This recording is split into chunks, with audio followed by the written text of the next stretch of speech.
देखिए, हरियाणा प्रदेश के लोगों से हमने सुझाव लिए, मैंने स्वयं जाकर के लिए हैं। लोगों ने हमने पहली बार पोर्टल बनाया, उसके ऊपर सुझाव दिए हैं। लगभग 11,000 ऐसे लोगों के बहुमूल्य सुझाव हमारे पास आए, हर वर्ग से लिए हैं। हमने किसान से भी लिया, महिलाओं से लिया, युवाओं से लिया, स्टार्टअप से लिया, इंडस्ट्रीज से लिया, टेक्सटाइल इंडस्ट्री से लिया, हमने किसानों से लिया, हमने जो हमारी प्रतिनिधि महिला उनसे लिया। अलग अलग वर्गों से हमने लगभग 700-800 ऐसे सुझाव थे जो हमने अलग अलग मेरे पास उनसे डायरेक्ट आए हैं, और कुछ सुझाव हमने पोर्टल के ऊपर भी आए हैं, और उन सब को हमने इस बजट के अंदर समाहित किया है। और इसके अंदर जो बजट आया है, हमारी जो सोच थी कि हरियाणा प्रदेश के 2,80,00,000 लोगों की अपेक्षाओं के ऊपर ये बजट खरा उतरे, और उसको लेकर के हमने हर वर्ग को ध्यान में रखते हुए, चाहे किसान है, महिला है, युवा है, गरीब है, हर वर्ग के लिए, व्यापारी है, हर वर्ग के लिए, चाहे इंडस्ट्रियलिस्ट है, हर वर्ग के लिए हमने इसके अंदर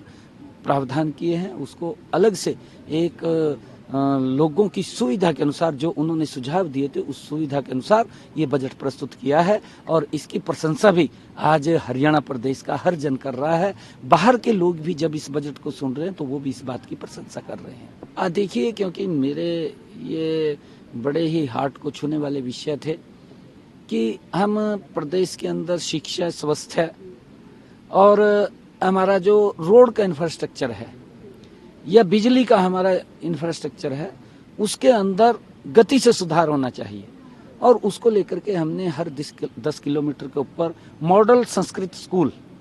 वो बनाने का निर्णय किया है, ताकि हमारे जो ग्रामीण क्षेत्र के युवा हैं उनको अच्छी एजुकेशन मिल सके और वो भी पीछे न रहें। और उसको लेकर के मैंने जो बजट के अंदर ये कहा है, बजट में ये भी कहा है कि हरियाणा प्रदेश के सभी विभागों के जितने फर्स्ट क्लास ऑफिसर हैं, हर महीने किसी न किसी स्कूल के अंदर जाएगा, बच्चों से बात करेगा, 2 घंटे 3 घंटे वहां रहेगा, उसकी पूरी रचना योजना बनेगी, और जाकर के वो क्लास में भी बच्चों से बात करेगा, और बच्चे अगर उनसे कोई बात करना चाहें तो उसकी बात को सुन करके उसका उत्तर भी देगा। इससे हमारे युवाओं को एक बड़ा उत्साह और प्रोत्साहन भी मिलेगा। और हमने जो लाडो लक्ष्मी योजना की बात कही है कि हमने अपने संकल्प पत्र में इस वायदे को कहा था, आज हमने उसका प्रावधान किया है बजट के अंदर। मैं लगातार इस बात को कह रहा था कि हम बजट में प्रावधान करेंगे और उसके बाद इस योजना को हम धरातल के ऊपर मूर्त रूप देंगे, ताकि जो हमने अपने संकल्प पत्र में कहा है उसको हम पूरा कर सके। और उसको लेकर के हमने और भी बहुत सारे ऐसे संकल्प पत्र के अंदर हमारे वायदे थे, उनको लगातार हमारी सरकार पूरा कर रही है, और गति से हम पूरा कर रहे हैं। खेलों के अंदर भी मैंने बात की है, चाहे खेल नर्सरीज की बात है, चाहे हमारे जो खिलाड़ी हैं जो नेशनल या इंटरनेशनल स्तर के ऊपर जो मेडल पदक लेकर के आते हैं, उनको अलग से इस योजना के साथ जोड़ करके उनका प्रावधान किया है। अगर वो कोई अपनी नर्सरी या कोई अपना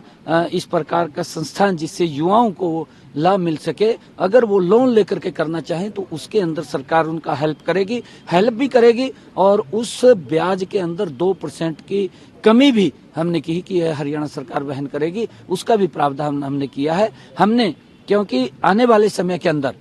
हमारा युवा खेलों के साथ जुड़े, और खेलों के साथ जुड़ करके जो मेडल्स आते हैं, सरकार उनको अलग से तो सम्मान देती है, परंतु प्रदेश का भी गौरव बढ़ता है, प्रदेश का गौरव बढ़ता है, देश का गौरव बढ़ता है। तो हम इस प्रकार के युवा कि हमारा एक हब बने खिलाड़ियों के अंदर, उसको लेकर के आज मैंने बहुत सारे इसके अंदर आज बजट के अंदर बातें कही हैं, जिसका लाभ मेरे खिलाड़ियों को मिलेगा। विपक्ष के पास तो मुद्दा नहीं है कोई, विपक्ष के पास जवाब कहाँ है? जब जवाब देते हैं तो सुनते नहीं, भाग जाते हैं। विपक्ष के तो ऐसी काम है जी, विपक्ष वाले कहाँ हैं? विपक्ष सुनता तो उस दिन मैं जब रिप्लाई दे रहा था तो बैठते, वो नहीं बैठे,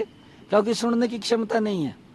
और वो तो अपनी बात तो कह जाते हैं, ये नहीं झूठ के आरोप लगाते हैं, फिर जब उसका उत्तर मिलता है तो फिर सुनते नहीं, फिर भाग जाते हैं।